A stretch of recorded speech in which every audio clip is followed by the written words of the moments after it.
పాపములో బ్రతుకుతూ వచ్చాడు. నిత్య జీవాన్ని పోగొట్టుకున్నాడు, దేవుడిచ్చే ఆ భాగ్యాన్ని పోగొట్టుకున్నాడు.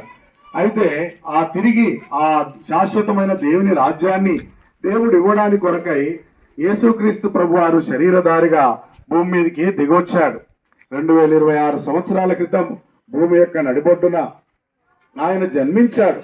ఆయన జన్మించి ఇదిగో ప్రపంచంలో ఉన్న ప్రతి మానవుని కూడా ఇలాగూ పిలుస్తున్నాడు, ప్రయాసపడి భారం మోసుకొనుచున్న సమస్త జనులారా నా యొద్దకు రండి, నేను మీకు విశ్రాంతినిస్తాను, నేను మీకు సమాధానం ఇస్తాను, నేను మీకు శాంతినిస్తాను.